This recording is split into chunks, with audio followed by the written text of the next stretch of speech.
Bueno, buenas tardes. Bienvenidos a esta quinta edición, ¿no?, del seminario Gloria de Albiol sobre cuestiones actuales de derecho internacional y europeo. Este es un seminario, como sabéis, dirigido a estudiantes, alumnos de la Facultad de Derecho que han estudiado Derecho Internacional y Derecho de la Unión Europea. Es el único criterio que seguimos como elemento de selección, y también a estudiantes de posgrado, máster y doctorado. Como sabéis, no se reconocen créditos a los estudiantes que participáis en este seminario, lo cual hace más valioso todavía vuestra presencia esta tarde, y eso sí, os pedimos un certificado de asistencia para quienes asisten a 2 de las 3 sesiones de las que consta el seminario, ¿no?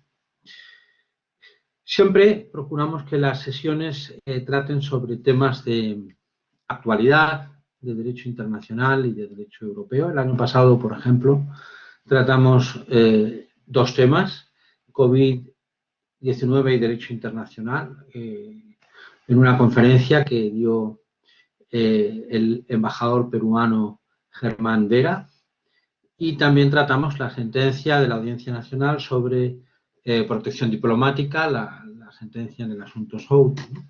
Y la conferencia corrió a cargo de Ignacio de la Cueva, que es magistrado de la Audiencia Nacional y quien fue ponente precisamente de esa sentencia.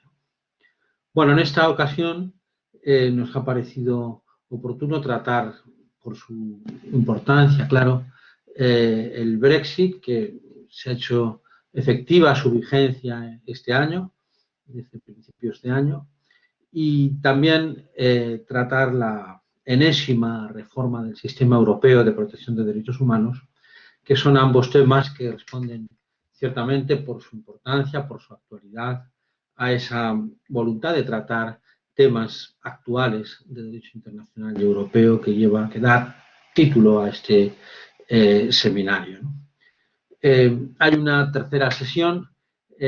Bueno, una de las cosas que ocurre en este seminario es que, aparte del profesor Pastor, que ahora os presentaré, las otras 2 sesiones serán impartidas por antiguos alumnos de la facultad, por personas que en algún momento determinado se interesaron por el derecho internacional europeo en la Facultad de Derecho, y a quienes hemos ido siguiendo y que han estado cerca nuestro durante su vida profesional, ¿no? Dicho esto, quisiera referirme brevemente a la profesora Gloria Albiol, a quien rendimos un recuerdo con este seminario, ¿no? Gloria Albiol fue profesora titular de Derecho Internacional y de Derecho Europeo en nuestra facultad. De hecho, fue la primera profesora titular que tuvimos en esta facultad sobre estas materias, y junto con Oriol Casanovas, catedrático de la asignatura, estuvieron en los momentos iniciales de la Universidad Pompeu Fabra y ayudaron a ir creando el equipo de profesores que hoy formamos este área de Derecho Internacional Público. Entonces, este seminario pues, es un recuerdo de la importancia que tuvo para nosotros en esos momentos iniciales de la facultad. Bien, dicho esto, paso a presentaros al profesor Antonio Pastor Palomar, que desarrollará, como se ha indicado, el tema problemas prácticos de los acuerdos del Brexit, ¿no? Antonio Pastor es profesor de Derecho Internacional Público, de Derecho de la Unión Europea, profesor titular de la Universidad Rey Juan Carlos. Ha trabajado como asesor legal internacional en el Ministerio de Asuntos Exteriores y de Cooperación de España, y durante esos años ha proporcionado asesoramiento legal y estratégico a España en materias relacionadas con el derecho de los tratados, negociación, por ejemplo, de tratados o aplicación de tratados, problemas relativos a inmunidades internacionales, controversias que pueda haber tenido España sobre fronteras. Antes hablábamos de comenzar la sesión respecto de la situación que se está viviendo hoy en día en Ceuta, ¿no? Y entonces, bueno, pues en su calidad de asesor legal del ministerio le preguntaba si habían vivido también una crisis de este tipo y, en fin, ellos dan asesoría jurídica al ministerio, al ministro fundamentalmente, a la ministra. Bueno, pues entonces, además de profesor titular de Derecho Internacional Público en la Universidad Rey Juan Carlos y asesor legal en el Ministerio de Asuntos Exteriores, Antonio Pastor ha prestado su asesoramiento en diferentes foros y en diferentes... en la actualidad está como colaborador en el despacho Herbert Smith Freehills, que es uno de los principales despachos ingleses, y está asesorando, digamos, en materia sobre todo de arbitraje de inversiones extranjeras, en resolución de conflictos internacionales. Antonio Pastor tuvo un papel relevante en el momento de redactar la ley de tratados y otros acuerdos internacionales. También estaba en el Ministerio cuando se redactó la ley sobre privilegios e inmunidades de los estados y organizaciones internacionales, que son leyes que hemos estudiado, ¿no?, en el curso sobre de Derecho Internacional, ¿no?, y que han sido objeto de consideración en nuestras clases. Bueno, pues entonces con todo este bagaje, dentro de su ámbito de acción obviamente está la situación de las empresas españolas ante el Brexit. En este sentido, Antonio publicó un libro que a mí me parece muy interesante, que es La preparación de las empresas españolas ante el Brexit. Dos puntos claves jurídicos, que está publicado en Aranzadi en el año pasado, en 2020.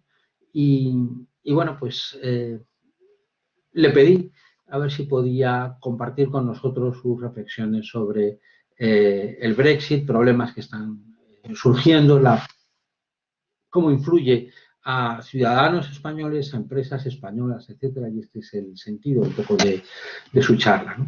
Yo quiero dar las gracias a Antonio Pastor por su amabilidad, por participar con nosotros en esta sesión y en fin, darle la palabra. Muchas gracias, Antonio.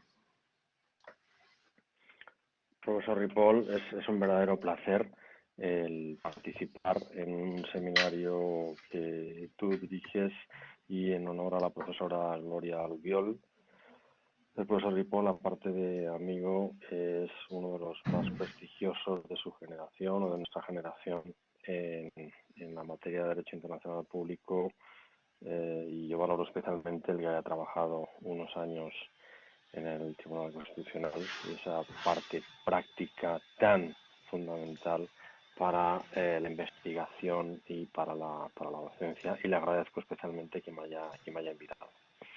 Bueno, pues sin más prolegómenos voy a empezar una charla. Mi intención, si le parece bien al profesor Ripoll, es que dure alrededor de 40-45 minutos, por si luego pueda haber algún debate entre nosotros. Yo voy a hablar de los... Sí, perdón, Antonio. Sí. Aprovecho esto que comentas porque me olvidé de decir que las preguntas las podéis ir escribiendo en el chat, ¿no? Y al final yo las recogeré, porque con todo el sistema que tenemos puede resultar un poquito más complicado ir dando la palabra a cada uno. Gracias. Gracias. Bueno, pues en esta primera diapositiva quiero reflejar cómo va a ser mi método de análisis y mi concepción de los problemas prácticos que genera el Brexit. Yo lo voy además a plantear en mi condición de académico y de consultor de un despacho que es británico y en el que llevamos numerosos temas Brexit. Yo creo que el Brexit se define por tres palabras que aparecen en esa diapositiva. En primer lugar, es una oportunidad. una oportunidad de negocio, una oportunidad para los investigadores, para los académicos, debido a la complejidad que produce el cambio del Brexit.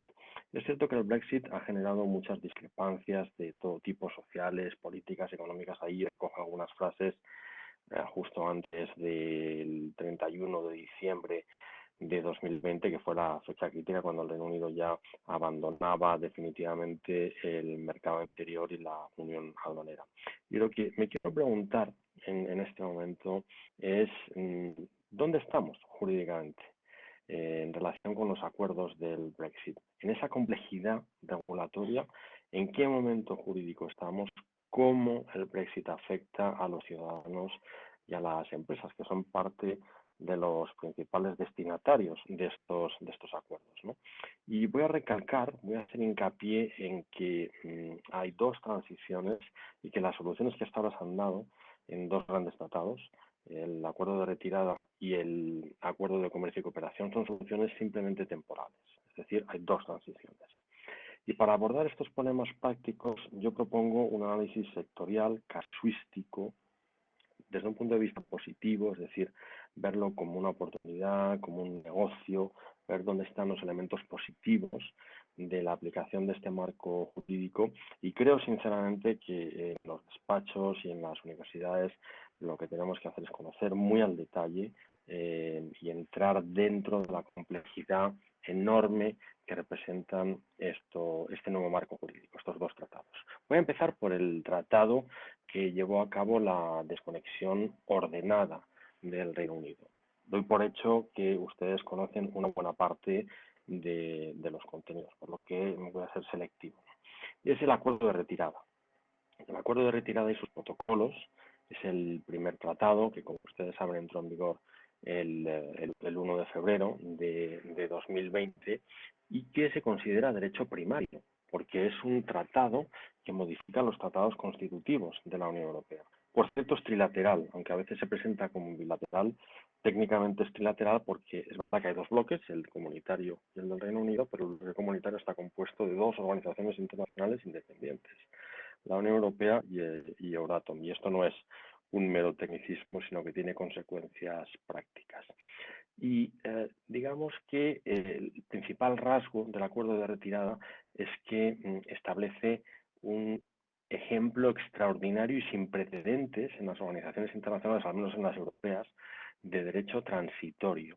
Establece la primera transición, porque a partir del 1 de febrero de 2020, cuando entró en vigor y hasta finales del año pasado, lo que permite el acuerdo de retirada es aplicar al Reino Unido el derecho de la Unión Europea con base precisamente en ese acuerdo de retirada, ya no con base en los tratados de la Unión. Pero el acuerdo de retirada no acaba su aplicación el 31 de diciembre de 2020, comenzando la aplicación del Acuerdo de Comercio y Cooperación el 1 de enero de este año.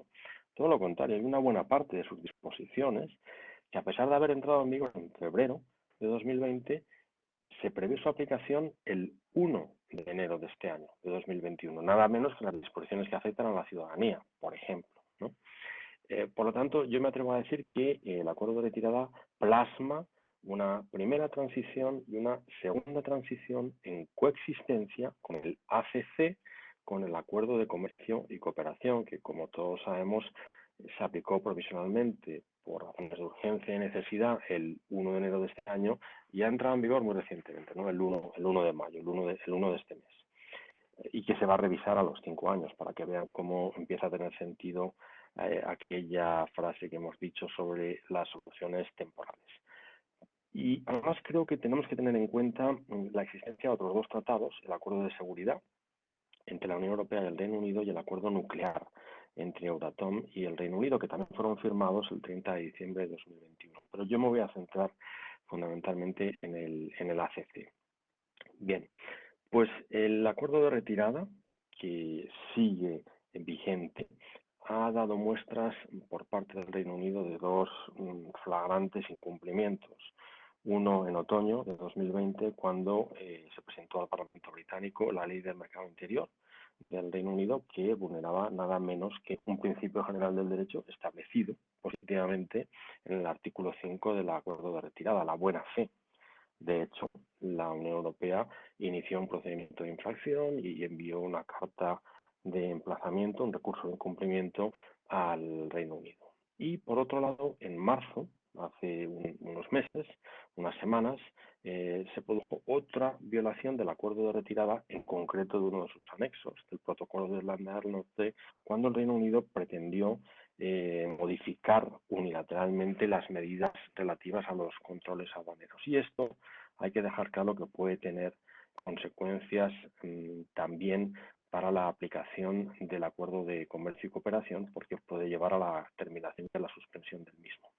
Pues bien, el acuerdo de retirada preveía cómo el Brexit afecta no solo a la relación bilateral, a la relación entre la Unión Europea y el Reino Unido, sino que afecta a todas aquellas relaciones que hubiese generado la Unión Europea con terceros estados y organizaciones internacionales, porque efectivamente el acuerdo de retirada contenía una cláusula, el artículo 129, que aparece en la diapositiva, relativa a los efectos de ese acuerdo de retirada sobre tratados internacionales. Es verdad que esto es una medida unilateral muy criticada desde el punto de vista del derecho de los tratados, pero yo creo que pone de manifiesto la expansión geográfica o las consecuencias geográficas del Brexit que van mucho más allá de la relación bilateral. Porque, en efecto, desde el 1 de enero de 2021 han quedado modificados, al menos en su ámbito de aplicación territorial, los acuerdos comerciales mixtos de la Unión Europea. Piensen ustedes en el Tratado de la Unión Europea con Canadá o el Tratado de la Unión Europea con Japón, que ya no son los tratados que eran desde el punto de vista de su aplicación y de su interpretación, una vez que el Reino Unido abandonó definitivamente la Unión Europea el 1 de enero de este año. Sustitutivamente, el Reino Unido ha tenido que celebrar nuevos tratados internacionales, por lo que también ha afectado desde este punto de vista al régimen nacional. Y luego quiero poner de manifiesto, porque esto ha sucedido hace relativamente poco, cómo también el Brexit ha afectado a los tratados internacionales que eran vinculantes para el Reino Unido por razón de que los había suscrito la Unión Europea y vinculaban a los Estados miembros. Es el convenio de Lugano de 2007. Ustedes habrán sabido que el 4 de mayo de este año la Comisión ha pedido a los Estados miembros que en el Consejo de la Unión se pronuncien en contra de la solicitud de adhesión al convenio de Lugano que ha pedido el Reino Unido. Y esto va a tener efectos prácticos importantes, como vamos a ver cuando entremos en los casos prácticos, ¿no? O sea, yo estoy estableciendo hasta ahora unas claves, unos elementos de análisis para pasar en la segunda parte de mi exposición a casos prácticos que han llegado al despacho, para que vean ustedes qué tipo de consecuencias tienen los acuerdos del Brexit. Pues bien, paso al segundo gran tratado que rige la relación bilateral, el Acuerdo de Comercio y Cooperación. Decía que el acuerdo de retirada es un ejemplo extraordinario de derecho transitorio y que merece la pena, desde luego, desde la universidad, estudiarlo a fondo por su singularidad. Pero el acuerdo de comercio y cooperación no es menos singular. No es derecho primario, como el acuerdo de retirada, sino que es un tratado comercial celebrado por la Unión Europea y por Euratom, porque también es trilateral, en el marco de las relaciones, de las competencias de la Unión Europea y de Euratom, de las competencias de relaciones exteriores, o sea, es un acuerdo comercial. Yo me atrevo a decir que el ACC es un acuerdo de la Unión Europea de nueva generación, aunque muy autorizado al Consejo que preste el consentimiento en obligarse por el acuerdo, pero en fin, el papel de los parlamentos no ha sido muy destacable, ¿no? Y luego también quiero poner de manifiesto que el Acuerdo de Comercio y Cooperación, ya que estamos hablando de la práctica española fundamentalmente, no es aplicable a Gibraltar. Por lo que también sabemos que hace unas semanas España y el Reino Unido establecieron un entendimiento, es decir, unas guías políticas para que sea la Unión Europea con el Reino Unido la que determine en un tratado internacional, no en una mera declaración política plasmada por escrito, para que sea la Unión Europea y el Reino Unido las dos partes que celebren un acuerdo separado que establezca la nueva relación de la Unión Europea con Gibraltar, y esto tiene importantes consecuencias para España. Bien, desde el punto de vista de la concepción del Acuerdo de Comercio y Cooperación hay que subrayar su singularidad, porque es un acuerdo simple, es un EU-only agreement. No es mixto. A pesar de ser acuerdo de asociación, no es mixto, lo cual puede tener consecuencias, y desde luego cada vez se critica más por parte de la doctrina. Si bien el Consejo de la Unión Europea, sus servicios jurídicos, ha emitido un dictamen que parece no plantear grandes problemas desde el punto de vista del cumplimiento de los tratados de la Unión Europea a este respecto, pero yo creo que si leemos ese dictamen, nuevamente se pone de manifiesto que estamos ante un caso extraordinario y que no se pretende que produzca precedentes. Y es que este acuerdo de comercio y cooperación no es un tratado comercial al uso, porque no pretende que haya una convergencia. No pretende crear un marco jurídico de comercio nuevo, ex novo, sino que lo que pretende es la separación desde un punto de partida nada menos que de membresía en un proceso de integración europeo. Por tanto, regula la divergencia en lugar de la convergencia, y esto se nota, y se nota mucho, a lo largo de las disposiciones del tratado. Por ejemplo, en las soluciones temporales, revisables y unilaterales que prevé. Piensen lo que ha costado gestar este tratado. Si bien es cierto que el acuerdo con Canadá tuvo un proceso de negociación de varios años y este simplemente de unos meses, ¿no? Pero esto pone de manifiesto que lo que se ha concluido es provisional, y esto afecta mucho, no solamente al Estado y a la organización internacional, sino también a las empresas y a ciudadanos.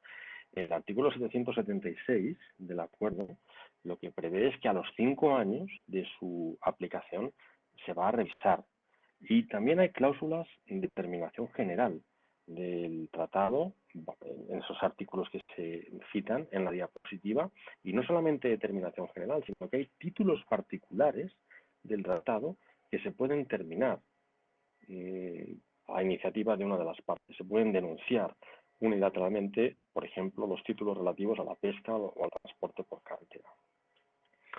Y se prevé que la violación de los elementos esenciales del acuerdo, como pueda ser el incumplimiento del Acuerdo de París contra el cambio climático o elementos que tengan que ver con la protección de derechos humanos, pues la violación sustancial de estos elementos puede llevar a que una de las partes suspenda el tratado internacional. Y no solo esto, sino que además se completa este régimen de provisionalidad con el hecho de que se puedan adoptar medidas de salvaguardia unilaterales. Y si estas medidas de salvaguardia unilaterales, que por ejemplo adoptase la Unión Europea, generasen demasiado desequilibrio a la hora de aplicar el tratado, la otra parte podría adoptar otras medidas unilaterales de reacción, de reequilibrio. Bien, pues todo esto, que parece muy técnico, lo que pone de manifiesto es que hay una gran desconfianza entre las partes a la hora de plasmar por escrito en las disposiciones del acuerdo cómo va a ser su aplicación. Y otro rasgo de la singularidad del acuerdo de comercio y cooperación es que es un marco para la celebración de otros acuerdos. Por ejemplo, hace unos días, el 11 de mayo, la Comisión ha recomendado al Consejo las grandes líneas, las directrices sobre la negociación de un acuerdo de competencia. Y es que el acuerdo de comercio y cooperación deja muchos sectores con muy escasa regulación. Casi podríamos hablar de un no deal. No hay acuerdo, ¿verdad? Y esto sucede en gran medida en ámbitos como el de la competencia, ¿no? Y efectivamente el artículo 361 del Acuerdo de Comercio y Cooperación prevé que se pueda celebrar un acuerdo adicional, complementario al ACC en materia de competencia. Y también es curioso que sea un acuerdo marco, el ACC, para la celebración por los Estados miembros con el Reino Unido de acuerdos bilaterales. Piensen que el ACC es un acuerdo, como hemos dicho, entre la Unión Europea y Euratom y el Reino Unido, entre dos organizaciones internacionales del Reino Unido.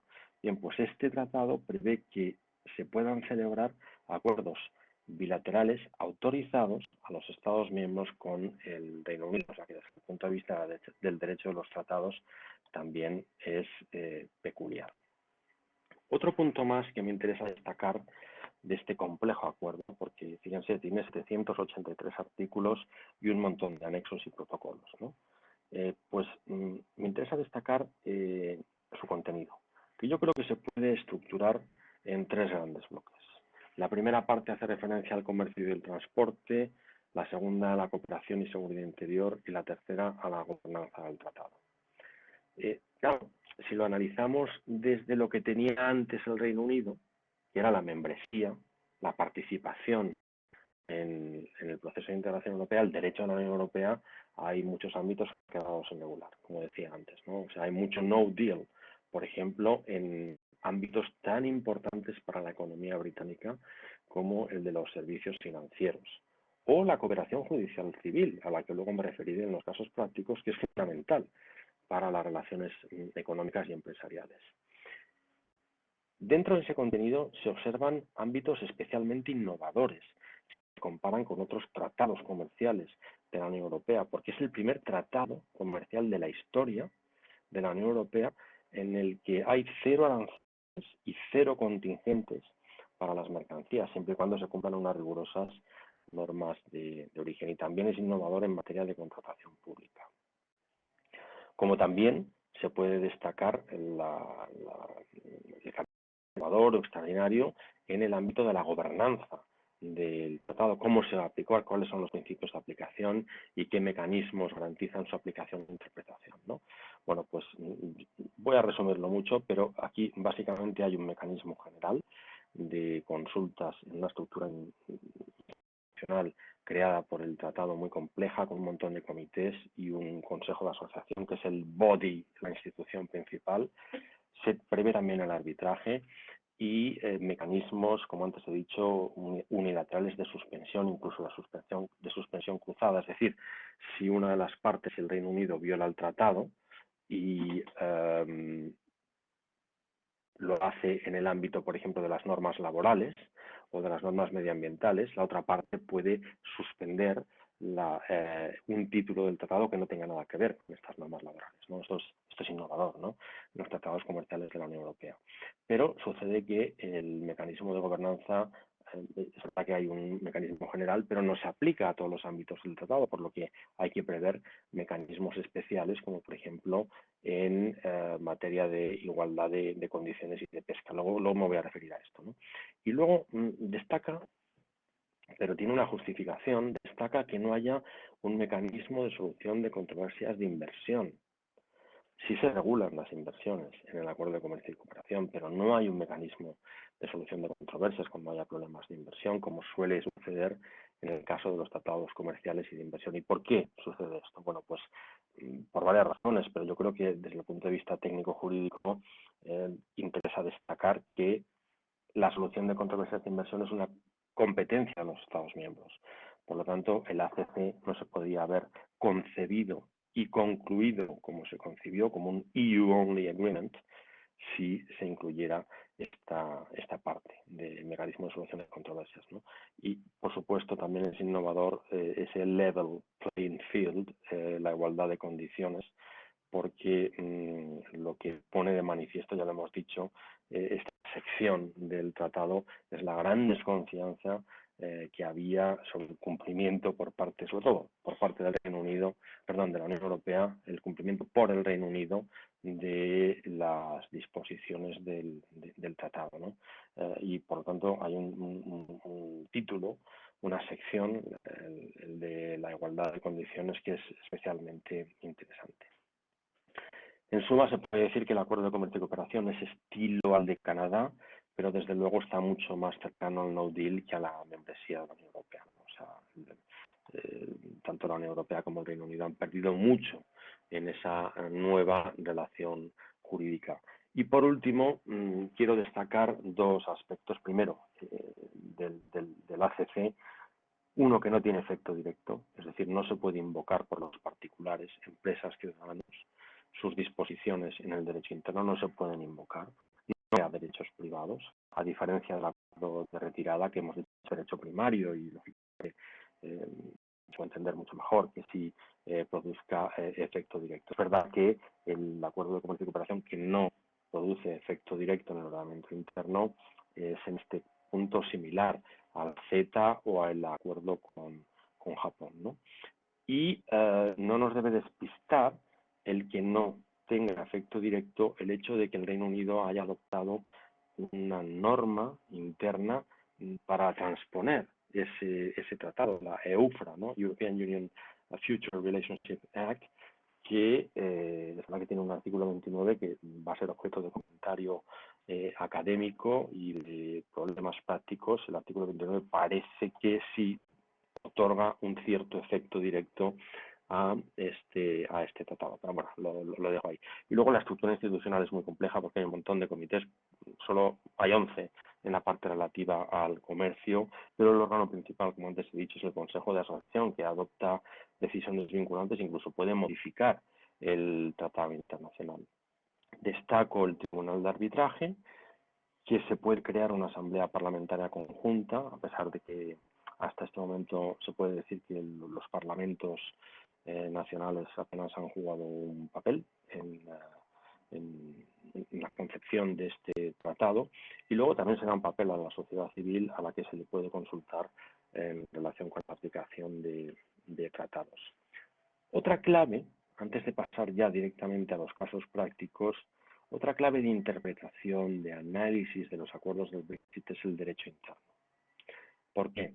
Porque he dicho que no produce efectos directos el acuerdo de comercio y cooperación, que sí los produce el acuerdo de retirada, pero claro, que el Reino Unido se desliga de un ordenamiento jurídico muy complejo que ustedes conocen como es el derecho de la Unión Europea. Por lo tanto, ha cobrado un nuevo protagonismo en el ámbito jurídico el nuevo derecho del Reino Unido. Se ha creado un cuerpo jurídico nuevo en el Reino Unido que no solo es el derecho retenido, el retained law, el derecho retenido, que se retiene, pues se retiene para que no se produzca un vacío el 1 de enero de 2021, gran parte de la legislación comunitaria, de la legislación de la Unión Europea, pero se retiene como las modificaciones necesarias y además se va a ir modificando, de hecho ya se está modificando en el ámbito interno del Reino Unido, por lo que hay que prestar especial atención a las SI, ¿no? A los Statutory Instruments, ¿no? Porque van a modificar lo que antes existía como derecho de la Unión Europea. Y también hay que tener muy en consideración el derecho de los Estados miembros que se refiere a terceros Estados. Ahora lo vamos a ver en los casos prácticos. Por lo tanto, el derecho español aplicable a los terceros Estados, porque el Reino Unido ya es un tercer Estado para la relación jurídica con España. Y hay otro ámbito del derecho de los Estados miembros y del derecho de la Unión Europea que me parece especialmente interesante, que es el derecho de contingencia, porque claro, lo que no ha regulado ni el acuerdo de retirada, ni el acuerdo de comercio y cooperación, o ningún otro acuerdo del nuevo marco jurídico del Brexit, ¿quién lo regula? ¿Cómo se regula? ¿No? Bueno, pues el 29 de diciembre del año pasado, nuestro gobierno adoptó un Real Decreto Ley que tiene unas características de aplicación peculiares, reciprocidad, no puede ir más allá de las competencias comunitarias, en fin, pero que pretende completar el régimen jurídico, ¿no? Y lo mismo sucede con el derecho de contingencia de la Unión Europea. Pero fíjense, ahora hay que observar también toda la normativa comunitaria, el derecho de la Unión Europea que se refiere a la aplicación del Acuerdo de Comercio y Cooperación. Y yo he traído aquí el ejemplo del 11 de mayo, de hace unos días, un reglamento de ejecución de la Comisión que establece normas de desarrollo nada menos que del Código Aduanero de la Unión Europea respecto a las características de los productos originarios. O sea, ahora va a haber también un ámbito del derecho de la Unión Europea nuevo, aplicativo del Acuerdo de Comercio y Cooperación. Bien, pues estos son los ingredientes, los elementos que hay que tener en cuenta para abordar, para hincar el diente a los problemas prácticos que llegan en torno al Brexit. ¿Qué es lo que paso a exponer a continuación? A ver, ¿qué asuntos llegan a un despacho internacional en relación con el Brexit y este nuevo marco jurídico? Primero hay que tener en cuenta cuáles son las empresas afectadas. Y la verdad que pueden resultar afectadas cualquier tipo de empresa que tenga operaciones en el espacio económico europeo. No solo en la Unión Europea, sino en el espacio económico europeo. O sea, Noruega, Islandia y Liechtenstein también, o con operaciones en el Reino Unido o en territorios dependientes del Reino Unido. Y cuidado, porque territorios de ultramar, los OT, ¿no? O las Crown Dependencies, o sea, las dependencias de la corona, dan mucho juego a la relación jurídica por razones obvias de fiscalidad privilegiada, etcétera, ¿no? Y cualquier empresa que opere también en terceros estados que tengan una vinculación convencional, comercial, con la Unión Europea, por ejemplo, Japón, Canadá, etcétera. ¿Y qué tipo de asuntos? ¿Cuál es el objeto de los asuntos? Bueno, pues desde lo que nosotros denominamos el Brexit Audit, es decir, pura información regulatoria, pues mira, se va a aplicar este derecho, ¿no? Que identificarlo es difícil porque ya han visto la complejidad que hay, ¿no? Hasta reorganización de empresas, ¿no? ¿Cómo puedo yo seguir teniendo presencia en el Reino Unido cuando antes estaba localizado, en la Unión Europea, cuando antes estaba localizado en el Reino Unido? Acompañar en los trámites con las autoridades regulatorias, esto es muy importante porque ahora las autoridades regulatorias británicas ya no son de la Unión Europea y ya hay un derecho nuevo, como antes he puesto de manifiesto, que hay que cumplir y por lo tanto ha tomado nueva relevancia el derecho británico o el derecho inglés y galés, por ejemplo, y bueno, pues hay que saber cuáles son los trámites que están exigiendo y que hay que cumplir por parte de esas autoridades regulatorias. La revisión de los contratos, esto es obvio, ahora vamos a hacer referencia a ello, ¿no?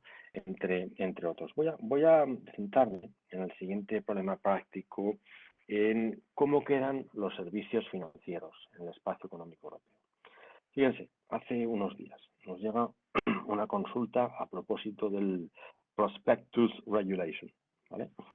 Cuando te llega, pues te quedas un poco perplejo, ¿no? Bueno, esto, a ver, si el reglamento de los folletos, pues yo no me lo conozco, pero las claves que hay que dar al cliente para interpretar su problema, para solventar su problema, están en lo que antes hemos expuesto, ¿no? La fecha crítica, a partir de cuándo se aplica una cosa o cuándo deja de aplicarse, ¿no? Fíjense, si una empresa pretende lanzar una emisión de valores negociables en España y tiene que cumplir unos requisitos, los folletos de lanzamiento de esa emisión de valores,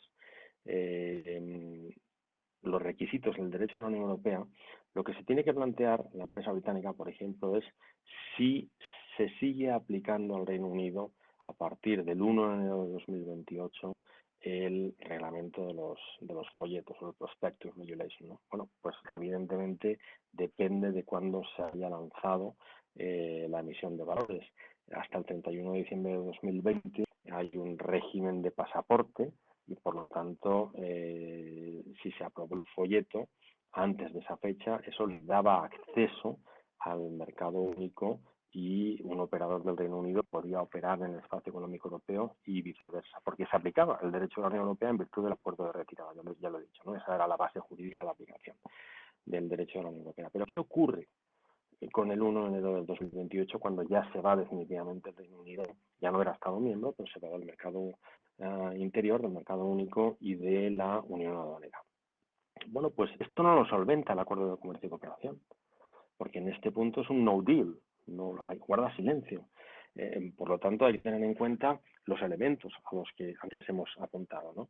El derecho del Reino Unido, bueno, pues prevé un régimen transitorio y establece ese derecho retenido de la Unión Europea en el Reino Unido, pero claro, un operador español que se somete al derecho británico sabe que se le está aplicando el derecho de un tercer Estado y el operador del Reino Unido que quiera intervenir en el mercado financiero español sabe también que el operador del Reino Unido es un tercer Estado y que la FCA, o sea que el regulador británico no es un regulador de los del reglamento de folletos y por lo tanto no se va a reconocer la aprobación de los folletos de la FCA británica, ¿no? Por lo tanto, se requieren autorizaciones nuevas, ¿no? Habría que ver también si ese Real Decreto Ley de finales del año pasado se ocupa de la cuestión, que no lo hace, ¿no? Si acaso viene a subrayar la necesidad de que se aplique el derecho español para terceros estados en relación con la emisión de los folletos y en virtud de lo que disponga el derecho de la Unión Europea. Y, por supuesto, en el marco de los servicios financieros, lo que falta es que se adopte, se complemente el Acuerdo de Comercio y Cooperación con la adopción de medidas de equivalencia por parte de la Unión Europea y del Reino Unido, pero sobre todo por parte de la Unión Europea. Ya eso es a lo que tendrá que prestar atención España, si bien es verdad que no afecta a todo tipo de servicios y de pagos. Por último, y con esto voy terminando, tenemos que plantearnos cómo afecta el Brexit a los contratos de las empresas, ¿no? Porque realmente el Brexit lo que ha producido es una reordenación jurídica de las relaciones contractuales cuando hay algún vínculo con la Unión Europea o con el Reino Unido. ¿Cuáles son los contratos afectados? ¿Solo los que están sometidos al derecho inglés? Ya saben ustedes que es un derecho muy propicio a las relaciones comerciales internacionales y que en muchas operaciones se recurre al derecho inglés. Pues no solo esto. Cualquier tipo de conexión con la Unión Europea o con el espacio económico europeo o con el Reino Unido puede ser susceptible de ser afectado por el Brexit, evidentemente, y como he expuesto al principio, cuando hablaba de la metodología de análisis, hay que hacer un examen sectorial y casuístico, ¿no? Y aquí lo que es clave es tener en cuenta la fecha crítica. ¿El contrato es anterior o posterior al 1 de febrero de 2020, que es cuando dejó de ser Estado miembro? ¿Y es anterior o posterior al 31 de diciembre de 2020, que es cuando abandonó definitivamente la Unión Europea y se produjo el Brexit económico? Hay que tener también en cuenta en el contrato el factor espacial, es decir, si el contrato se refiere a la Unión Europea, debe tenerse en cuenta que la Unión Europea ya no es lo que era, porque ya no se aplica territorialmente el contrato al Reino Unido, ¿no? Y, por último, el factor material. El Brexit puede producir un cambio en el equilibrio contractual, incluso puede suponer la resolución del contrato, ¿no? Entonces, aquí lo que suelen proponer los despachos es que las partes en el contrato se sirvan o hagan un análisis de las cláusulas existentes para ver si el Brexit es una causa de terminación, de modificación o de fuerza mayor del contrato, o si por el contrario lo que hace falta es el repapering del contrato, o sea, modificarlo y redactar nuevas cláusulas Brexit, ¿no? Y por otro lado, también lo que conviene, recomendable, como digo ahí, es incluir la prevalencia de la cláusula Brexit sobre otras a efectos de la terminación o de la renegociación del contrato. Hay cláusulas a las que hay que prestar especial atención, y esto ha estado en los últimos días en los medios de comunicación, como son las cláusulas de competencia judicial internacional. Antes decíamos que el acuerdo de retirada establecía un derecho transitorio muy complejo. Y esto es así porque, fíjense, el artículo 67 del acuerdo de retirada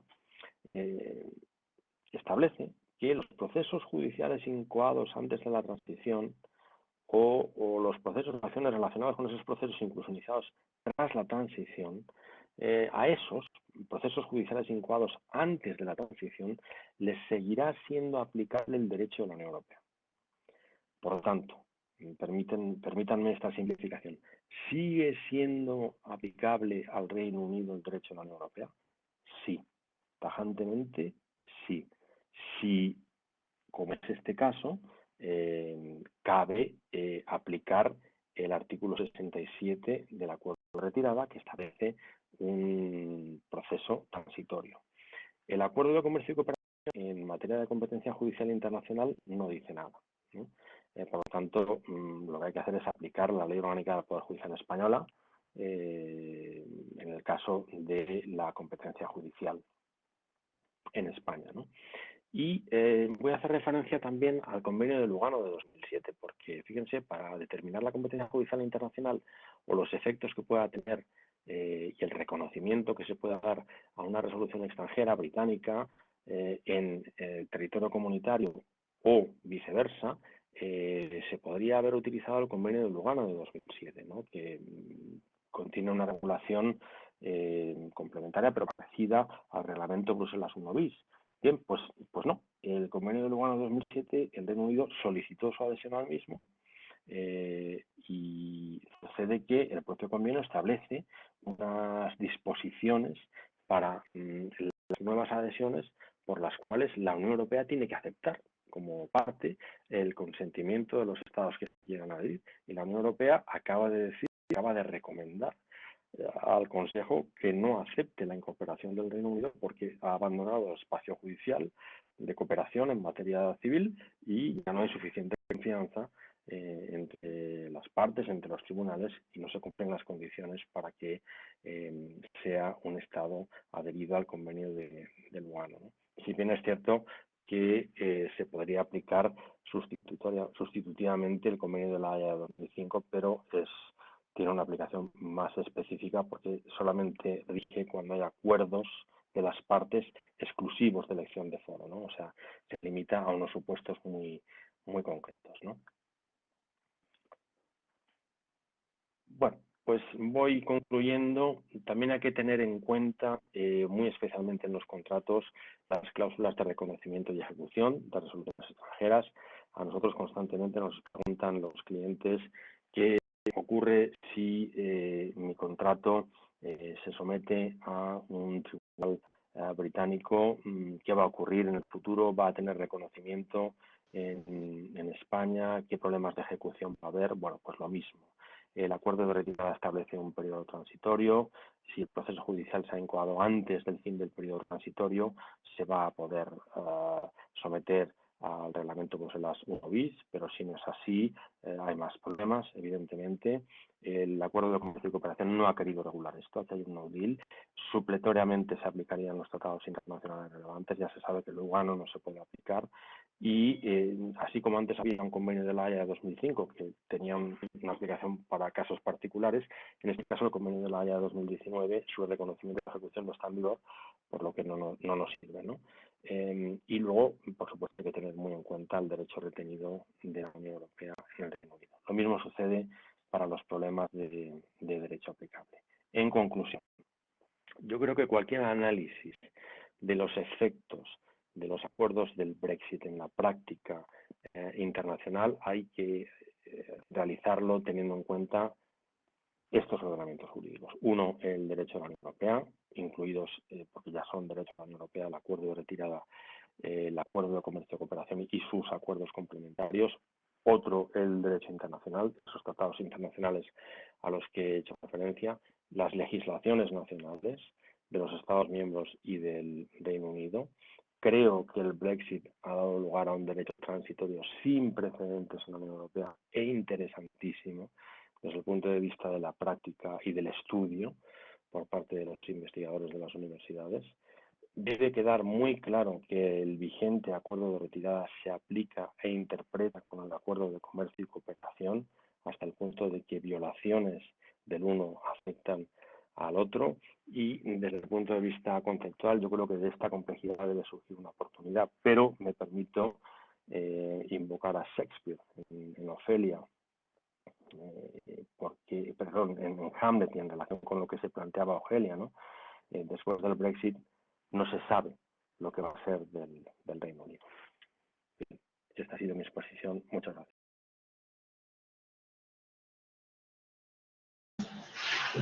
Muy bien, pues muchísimas gracias, profesor Pastor, por esta magnífica intervención. La verdad es que ha sido estupenda, ¿no? A partir de un acuerdo sobre el que hemos estado oyendo hablar meses, bueno, años y tiempo, ahora vemos la cantidad de cuestiones que por un lado ha regulado, por otro ha dejado de regular. A mí me ha interesado especialmente, ¿no?, esa aproximación que has hecho de, no es un acuerdo de convergencia, sino al contrario, ¿no? Claro, estamos tratando de separar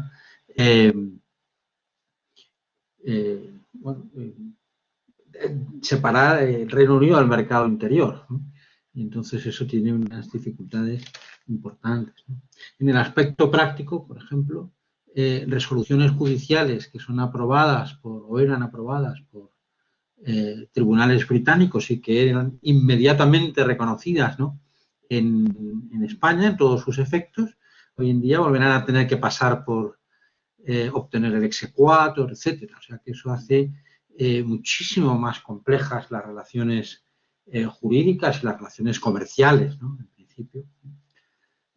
Bueno, pues entonces tenemos unos 10 minutos aproximadamente por si queréis hacer preguntas, aunque dije al principio que lo suyo era hacerlas por chat. He procurado, no sé si lo he hecho bien, cambiar los ajustes de la plataforma y me parece que ahora se puede intervenir directamente. No sé si queréis intervenir, pues.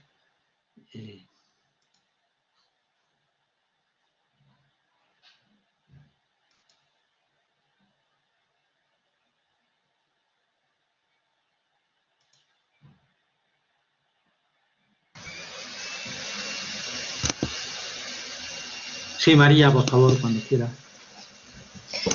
Hola, buenas tardes y bueno, muchísimas gracias por esta exposición. La verdad es que a pesar de la complejidad del tema, pues lo ha explicado de forma sencilla y nos hemos podido hacer una idea de todo lo que va a suceder en los próximos años.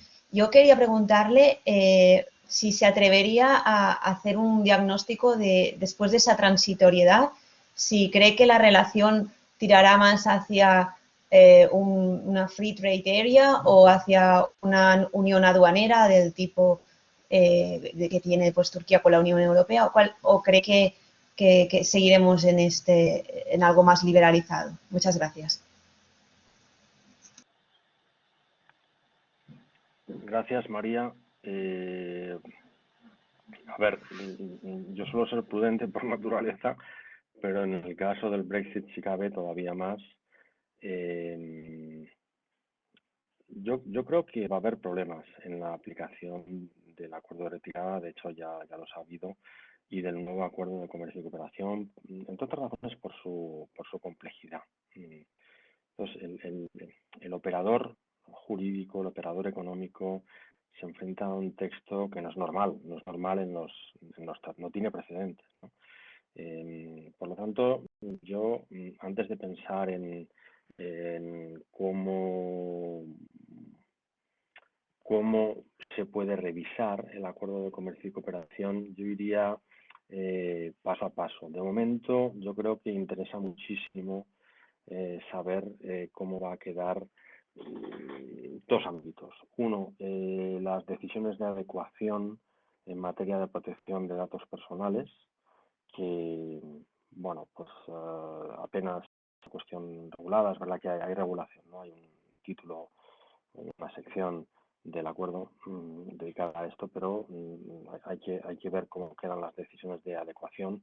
Y otra, si cabe tanto o más importante, la relativa a los servicios financieros por la potencia que tiene económica en este ámbito el Reino Unido, y porque es que la verdad no ha dado tiempo a reordenar la relación financiera entre la Unión Europea y el Reino Unido. Entonces ahí yo creo que va a tener mucha importancia la decisión de equivalencia, que es una medida unilateral de la Comisión Europea y de las autoridades británicas, que por supuesto se pueden revisar y se pueden revisar todas las veces que se quiera, pero yo creo que desde el punto de vista de la práctica estos son dos ámbitos especialmente importantes.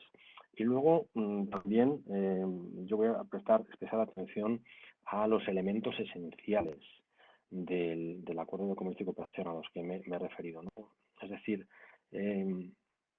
a cómo la protección de los derechos humanos, la lucha contra el cambio climático puede incidir en el futuro de la relación jurídica bilateral, ¿no?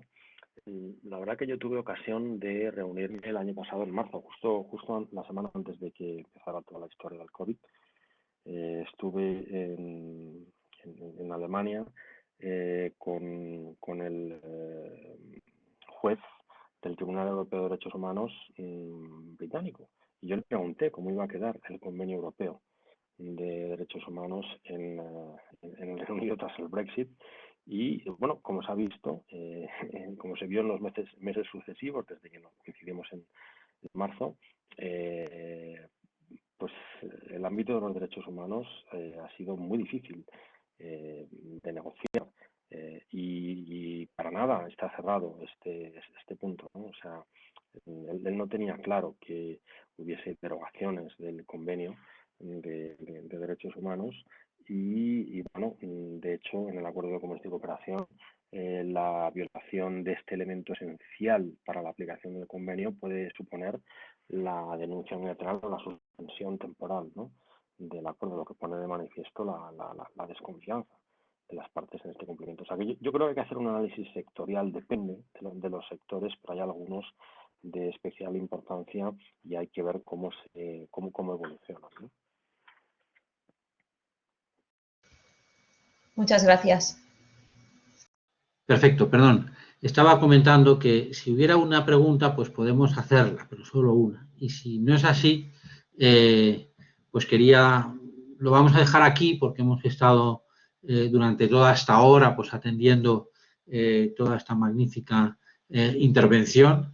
Nos hemos hecho una idea de la complejidad que encierra el tema, de las dificultades y cómo a raíz de esa decisión británica, ¿no?, de abandonar la Unión Europea, pues la cantidad de cuestiones que están surgiendo no son cuestiones que se han resuelto en un tratado internacional o en unos tratados internacionales, sino que, como ha señalado, muchas de ellas todavía van a traer cuestiones que van a colear durante tiempo, ¿no? No podía ser, obviamente, de otra manera, ¿no? Pero la forma gráfica y tan clara en la que lo has expuesto ha sido realmente muy clarificadora y muy interesante.